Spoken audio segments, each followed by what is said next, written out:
એક ભાઈના પત્ની પિયર ગયા. એ પિયર ગયા 15 દી થઈ ગયા, પણ ઓલો તેડવા ન ગયો. એટલે ઓલી હામેલી ફોન કર્યો એને પતિને, એ કે આ 15 દી થઈ ગયા, આ 15 દીમાં હું હાવ અડધી થઈ ગઈ, તમે મને કેદી તેડવા આવશો? 15 દીમાં હું હાવ અડધી થઈ ગઈ, તમે મને કેદી તેડવા આવશો? ઓલો કે 15 દી પછી. કારણ કે આ લાંબી વાટી વાળા ફટાકડા છે, હવારે ફૂટશે. હા, અમુક અમુક તો 2 દી પછી દાંત કાઢવાના. એક શિક્ષાઈ સ્વામીજી પ્રોગ્રામ કરો છો, 15 દી પછી ગામમાં નીકળો તો એક ભાઈ મારે આમાં દાંત મળ્યા કાઢવા. મેં કીધું કા? મને કે તેથી કીધું તું યાદ સમજાણું આજ. એક બીજો જોક્સ કહો, હાવ હળવો. મારે તમને દાંત કઢાવવા છે ભાઈ. જો તમને એમ થાય કે આ તિલક કરીને બેઠો અને આગળ ગજાનના ફુવારા ફૂટશે, રામ રામ કરો. મારામાં ગજાનનો સાટો શાયદ નહીં, ખોટા હું પડીકા છોડવા. મારે તમને હવાઈણ કરાવવાની છે, બરાબર? બાકી તમને એમ થાય કે આગળ ભજનના ઠાઠ મારી દે, રામ રામ કરો. હજી ભજનમાં મને હેળ જ નથી. 15, 16, 17 વર્ષ થઈ ગયા ગીતા દાદા. હા, 17 વર્ષમાં સ્વામીજી મને હકીકત ભજનમાં ટપો જ ન પીડ્યો. હવે ગંગા સતી પાનબાઈનો મુદ્દો એને એ વેદનાઓ વીતી છે લખાણું છે. નરસિંહ મહેતાને ક્યાંક એવું દેખાણું છે એટલે લખાણું, સંતોને ક્યાંક એવું દેખાણું છે એટલે લખાણું. હવે આમાં આપણે તો 1% લાગતો નથી. પણ એક કહું તમને કે ભજનમાં મને ખબર નથી પડતી, પણ ખાલી ભજનવાળાની ભેગા રહી તો ભગવાન આવી લહેર કરાવે છે. તો જેને ભજનમાં હળ હુજી જઈ છે ને પરમાત્મા કેવી લહેર આપતો હશે ભલામાં. એટલે મૂળ મુદ્દો આ છે ભાઈ, મારે તમને લહેર કરાવી છે. એનો એક બહુ ઝીણો હાવ નવો જોક્સ લ્યો. કારણ કે તમે એટલી બધી સંખ્યામાં આવ્યા છો, જેટલા મંડપમાં છે એટલા જ પાછા બહાર છે. અમુક તો હામાં મળતા, મને કે જગ્યા ક્યાં છે, અહીંયા ઘડી સંભળાવજો એટલે અમે ઘર ભેગા થઈ જાય.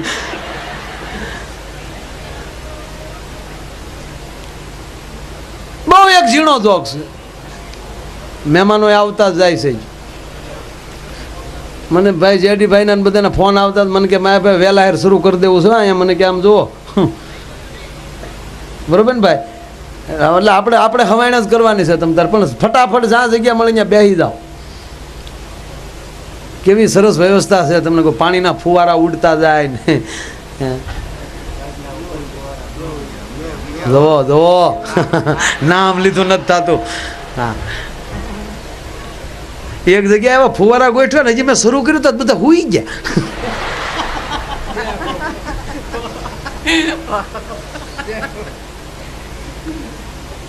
મેં કીધું આમ કેમ છું, પણ મૂળ ભૂલી પડી ગયેલી. મચ્છર થોડાક હતા તે ઓલા એમાં ડીડેટી નાખી દીધી. એમાં અહીંયા જ ફુવારા ફૂટ્યા, ઓલા એના ને એના ક્યાં આવ્યા બોલો. પણ સારું છે અહીંયા, બહુ સારું છે. મને તો હું હમણાં બેસરભાઈ જોયા કરું ને બધું સાહેબ, એટલે મને એમ થાય કે સારું આ ટાઈમે આપણે જન્મી ગયા એ આપણા ભાગ કહેવાય. હા, 100 વર્ષ પહેલાં જેટલી આવ્યા યા જોયા વગરના વૈયા ગયા બોલો. એને ભાડા થામાં માંડવા 40 વર્ષ પહેલાં સપ્તાહ તો થતું જ તે હું આવા મંડપ હતા, બૂંગણ બાંધતા. શાસ્ત્રી બાપાએ તમને કોઈ રીઠા ગોચ્યા હોય, સુદામા કરતા વધારે ઈ રોતા.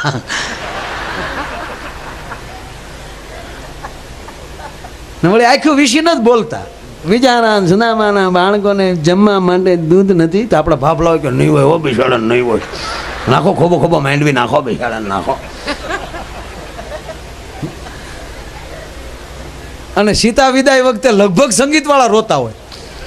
સીતા વિદાય આવે ને તો સંગીતવાળા રોતા હોય. તો આપણે શું થાય કે શાસ્ત્રીજીએ કથામાં કરુણતા પાથરી દીધી એટલે નથી રોતા, આગલી કથાનું પેમેન્ટ બાકી હોય એટલે રોતા હોય.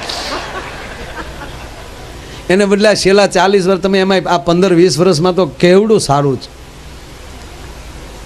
વક્તાઓ જેટલા છે તમામ સંસ્કૃત વિદ્યાપીઠમાં કડકડાટ ભણીને શુદ્ધ શાસ્ત્ર સમાજને કેમ મળે અને કેટલો આનંદ થાય એવા બહુ સારું. આ શું આવ્યું છે ભાઈ?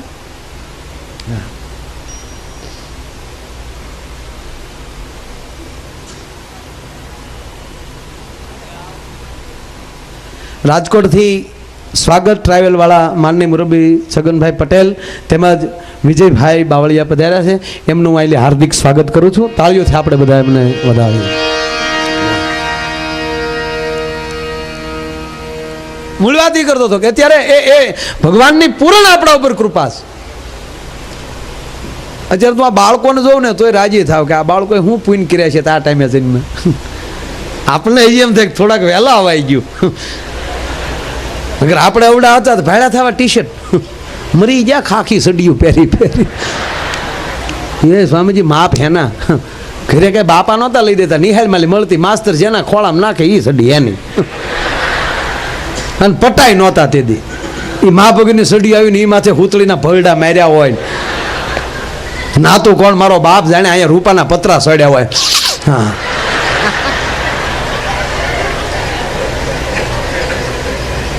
એ કડે ટોલા એવા થતા મારા. એ કડે એ પધારો પધારો ભરતભાઈ ડેર પધારો. ભરતભાઈ એના મિત્રો બધાનું હાર્દિક સ્વાગત કરીએ છીએ. તાળીઓથી વધાવો બધા. જામનગર સુધીના મહેમાનો આવ્યા છે. હું આમ જામનગર ને આમ મુંબઈ બધા મહેમાનોનું સ્વાગત કરીએ છીએ. વાહ. એટલે વાત એ કરતો કે એ કેવું બધું હતું ના. બાઈઓ દાંત કાઢે ત્યાં તમે તે ટોલા જ મારી ગયું કે ને તમારે પૂછો ડોસ્યું ને અડજુ તો કૂટી કૂટીને ગઢિયું થઈ ગયું.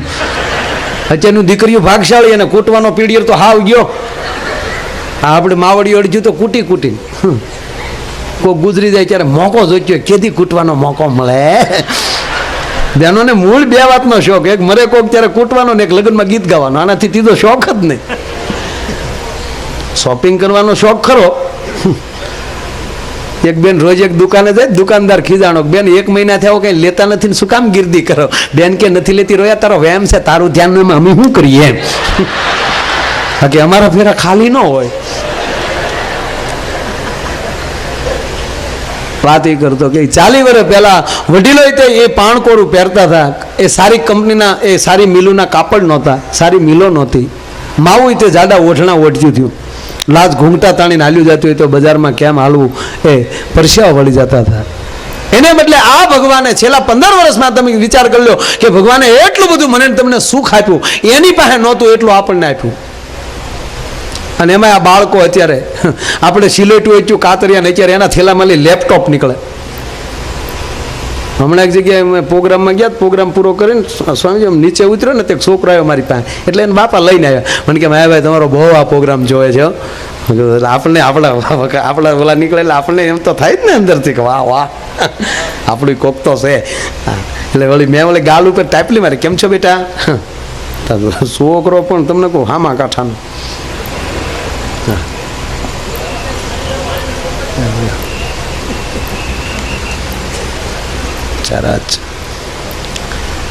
એટલે છોકરાને મેં આમ ગાલે ટાપલી મારીને કીધું, મેં કીધું ભણે છે ને બેટા? મારી આમ ખીજાણ મને કે ભણતા જ હોય ને. મેં કીધું એમ એમ કહું છું બેટા, કારણ કે એની આંખું ફરી. મને કે હું તમને મળવા જ આવ્યો છું એટલું નથી, મને કે એક પ્રશ્ન પૂછવા આવ્યો છો ગામો ગામ. મને કે તમે પડીકા છોડો ને. મારા દીકરા ગગલાવા મળ્યો પણ છોકરો.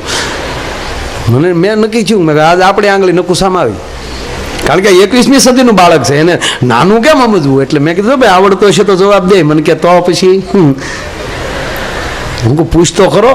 મને કે જો પૂછ્યા પહેલા ચોખવટ કરું, જો તમે જવાબ આપી ગયો, સાંભળજો, જો તમે મને કે જવાબ આપી ગયો તો મારા બાપા તમને 500 રૂપિયા આપે.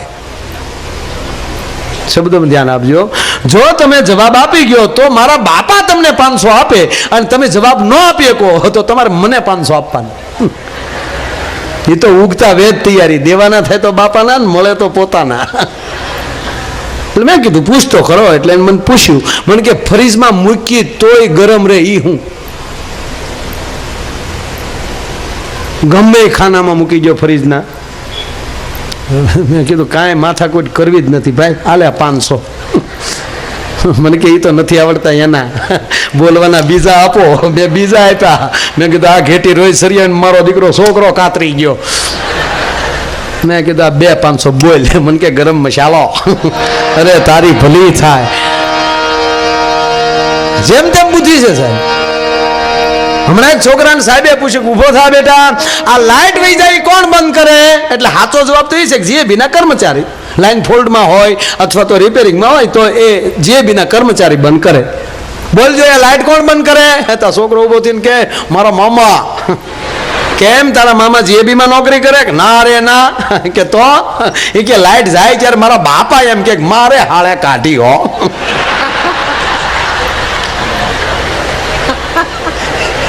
તો મારા બાપાના હાળા હોય તો મારા મામા જ થતા હોય ને. અરે વાહ વાહ, મેં કીધું તારી તૈયારી.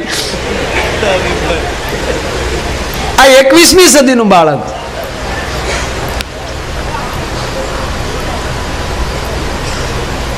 કહેવાનો અર્થ અત્યારે જે ભગવાને વ્યવસ્થા આપી, આજથી 40 વર્ષ પહેલા એટલી વ્યવસ્થા નહોતી. એના યુગમાં તો નહોતી જ તે. ભલે એ યુગ બધા હારા છે, પણ સ્વામી સોખી વાત એ છે કે અત્યારે જે સમાજ સારો છે એવો એક યુગમાં સારો સમાજ નહોતો. સતયુગમાં હરિચંદ્ર રાજા થયા, મહાન થયા, એને પ્રણામ, પણ પ્રજા બેકારના પેટની હતી ફાઇનલ. અત્યારે જે સમાજ સારો છે, અત્યારે જે સમાજ એટલો ધર્મ માટે ભેગો થાય એટલો એક પણ યુગમાં કોઈથી સમાજ ભેગો નથી થયો. હરિચંદ્ર રાજા જેવો એનો દાખલો દઉં કે હરિચંદ્ર રાજા જેવો જગતના ચોકમાં વેચાતો હોય અને રખેહર સિવાય કોઈ ખરીદનાર ન મળ્યો તો પ્રજા કેટલી બેકારી છે. અને રામ જેવા રામ વનમાં જતા હતા ને રીસ ને વાંદર્યા સિવાય કોઈ હારે ન ગયું. માણસની જાત તો ડોકાણી નહીં. ભૈયા એવા તમાકુ છોડતા છોડતા કે ભાઈ ભાઈનો ડખો આપણે માથામાં ન પડે, હાલો હાલો હાલો સુઈ ગયા બધા.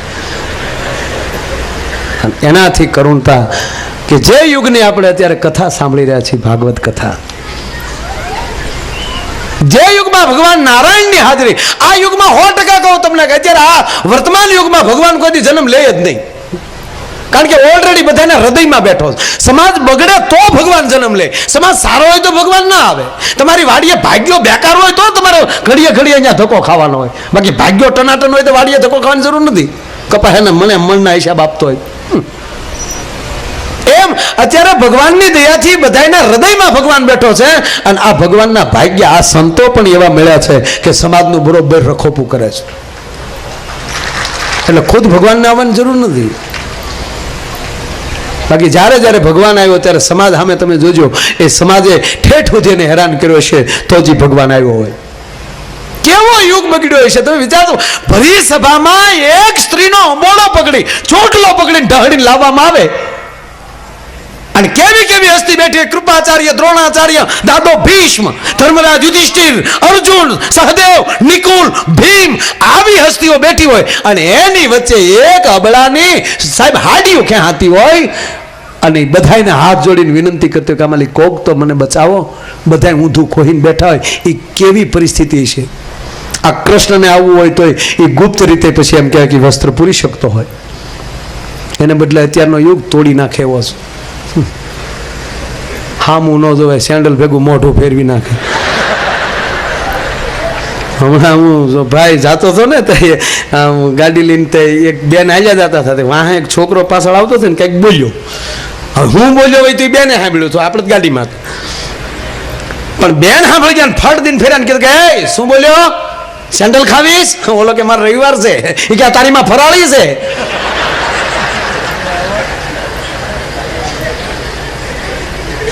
યુગ સારાનો છે, નબળું નહીં ચાલે. તમે કપડા લેવા જાઓ તો પેલા એમ કહો ભાઈ સારા બતાવો, ભલે 500 વધારે થાય, સારું બતાવે. સેન્ડલ લેવા જાઓ સારા, મંડપ લેવા જાઓ ભલે ભાડે લેવાના હોય પણ કે સારા છે ને ભલે ગમે એટલું ભાડું થાય, 7, 8, 10 લાખ જે લેવું લઈ ગયો. એટલા તો છે ને. હે 8, 9 લાખ 10 લાખ તો ખરા. રિક્ષા ભાડે કરવી ને આપણે ઊભી રાખીને સીટ ફાટલી વાળી જવા દે, બીજીમાં આવીશું. ઘડીક બે હોય, નબળું કોઈ લે જ નહીં. સંબંધ જોઈને પેલા ક્યાં સંબંધ જોઈને કોણ મારો બાપ સંબંધ કરતો? એ તો વડીલે સંબંધ કર્યા, ફાઇનલ કરી આવીને ઘૂંઘટ ખોલ્યા ત્યારે ખબર પડી કે આ આપણા ભાઈ ગુલો રાણી બાદશાહ જે હોય.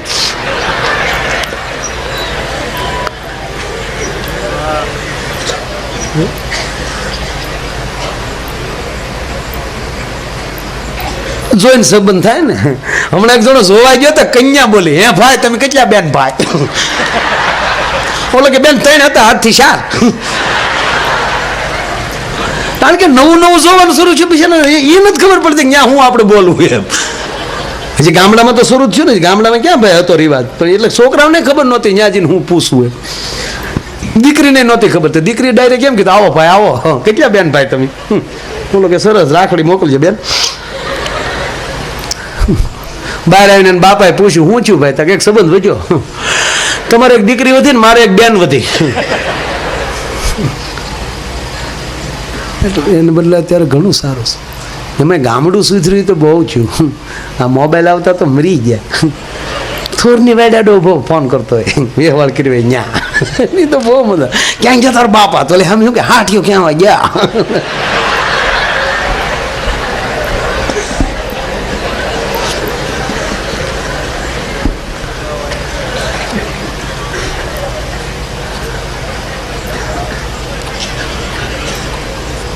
હમણાં અમે ગોવિંદ કાકાને ફામે બેઠા સુરત, ક્રિકેટ હતી ને મેચ, અમે બેઠા હતા. પછી જમવા ગયા બપોરે, જમતા હતા ટેબલ બેઠા બેઠા. પણ ગોવિંદ કાકાને સામે એક ભાઈ બેઠા હતા ને બહુ દાંત કાઢતા હતા. નામ નહીં આપું, આપ બધા ઓળખો છો. બહુ દાંત કાઢતા હતા એ બે. એટલે મેં ગોવિંદ કાકાને પૂછ્યું, મેં ગોવિંદ કાકા શેના દાંત કાઢે?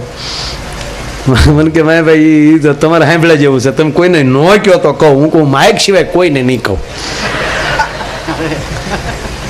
આપણે ગોવિંદ કાકા દુધાળા એ ભાઈ વડીલ હતા, એને જ કીધું કે તમે જ કયો માયાભાઈ. એટલે એને દાંત આવ્યા. પેલા બે ગોટો વળીને દાંત કાઢી જ લીધા. પછી મને વાત કરી, હવે એને ને એના દાંત આવતા છે કેવી વાત છે. મને કે ભાઈ એ સમયમાં અમારા ગામમાં પાન મળતા. એ સમયમાં મારા લગ્ન થયેલા એટલા વર્ષ પહેલા. અને જ્યારે કે મારા ઘરના મળવા ગયો, બે પાન લેતો ગયો, એક એની હાટું ને એક મારી હાટું. ત્યાં જઈને ઘરે જઈને મને કે ઘૂંઘટ ખોલ્યો ને પછી બે પાન હું ખાઈ દઉં.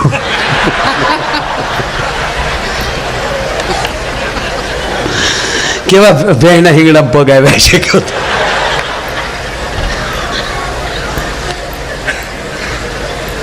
કહેવાનો અર્થ અત્યારે જે આ વર્તમાન યુગ જે છે એવો યુગ કેમ આવે નહીં. પૂર્ણ કૃપા છે આજ ભગવાનની મારા તમારા ઉપર. એટલે આપણે એ કૃપાથી આપણે આ લહેર કરીએ છીએ. આ જોવાની વાત આવે એટલે એક દાખલો દઈ દઉં. એક જણો જોવાઈ ગયો ને આપણે ગામડાનો બિચારો, દીકરી હાવ પારેવડી ભોળુડી હાવ. તે રૂમમાં દીકરીને છોકરો બે બેઠા હતા. આ ગામડામાં જોવા જાય ને એ તમે ત્રાહી નજરે જોઈજો ને બહુ મજા આવશે. એ બે છોકરો છોકરી બેઠા હોય રૂમમાં અને તમે ત્રાહી નજરે જોવો, બોલે કોણ? મારો બાપ સામું જોયા કરે. હમણાં બોલો બોલે એમ તાજો સુધરેલા આમ કરતો.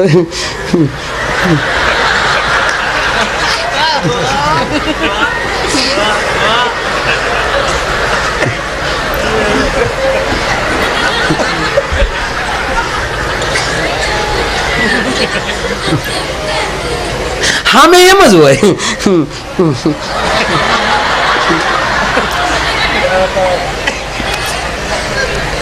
એમાં ઓલો જોવા ગયો એટલે ઓલી દીકરી બિચારી હાવ ભોળુડી. એટલે પૂછ્યું, છોકરાએ ધીરે ધીરે પૂછવાની શરૂઆત કરી. એટલે છોકરાએ પૂછ્યું કે તમારા વરહ કેટલા થયા? છોકરીને પૂછ્યું તમારા વરહ કેટલા થયા? છોકરી બોલી, એ મારા બાન પૂછ્યું પણ. સરસ. બોલો કે હવે આના વરસ જાણવા કેમ મારે? આ બાને પૂછવાનું. એટલે છોકરાએ નક્કી કર્યું કેટલું ભણ્યા એ પૂછું ને એમાં પછી 5 વર્ષ નાખી દો એટલે સાચી ઉંમર નીકળી જાય. એટલે પાછું પૂછ્યું કે તમે ભણ્યા કેટલું? એ મારા બાને ન ખબર હોય. બરાબર. ત્રીજી વાર છોકરે પૂછ્યું, છેલ્લી વાર પૂછી લઉં નહીતર પછી આવજે કાગડા કઢી પીવા. છેલ્લી વાર પૂછ્યું કે તમને સાડી ગમે કે ડ્રેસ ગમે? એ મારા બાન પૂછ્યું પણ. એટલે ઓલા ઊભું થઈને કીધું, ભાણી જય શ્રી કૃષ્ણ. તમારે મને ભાણી થોડું કહેવાય, એ તારી બાન પૂછજે. હવે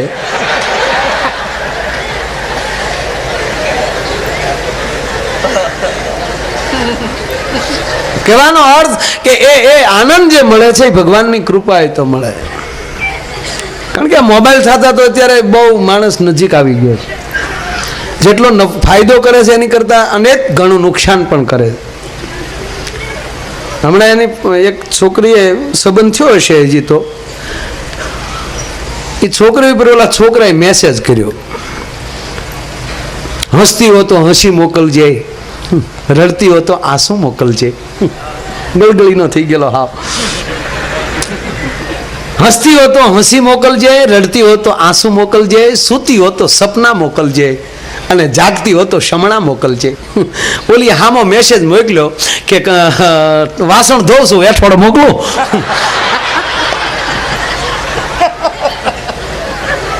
શું કરો તમે કહો? પણ મૂળ સત્ય વાત એ છે કે જ્યારે જ્યારે કોઈને આવા કાર્યો કરવાની ઈચ્છા થાય, અંદરથી વિચાર પ્રગટે અને પોતાની સંપત્તિ આવા સત્કાર્ય લગાડવાનો જેથી વિચાર આવે, તેથી માની લેજો કે એના વડવાઓના કાંઈક પુણ્ય હશે, એના સદગુરુની એની પર કૃપા હશે, અને એની કુળદેવીને એના ઈષ્ટદેવની પરમ કૃપા હોય તો જ માણસ આવી રીતે સંપત્તિ વાપરી શકે છે. કાગફળિયામાં ઊભો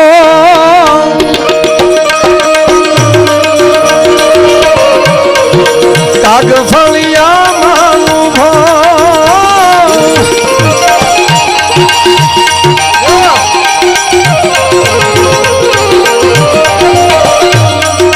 કાગફળિયામાં ઊભો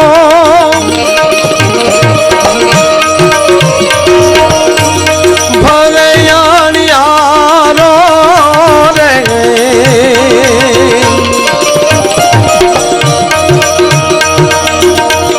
માડી હું તો હરજો નહીં તારા પગથિયાનો જોને પાણો રે નંદરાણી તારા માંગણા રે રેજી તારા કેટલા એ જ ન માની રે રાત માણી રે નંદરાણી તારા માંગણા રે રેજી.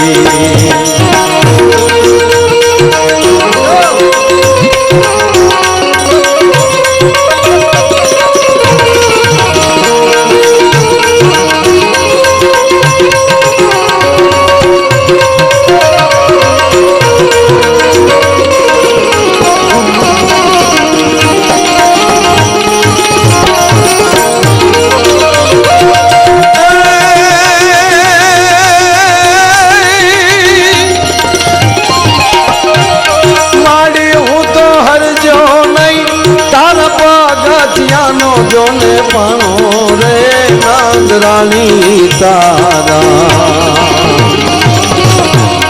માંગણા રે રેજી તારા કેટલા એ જ ન માની રે રાત માણી રે નંદરાણી તારા માંગણા રે રેજી અરે નંદરાણી તારા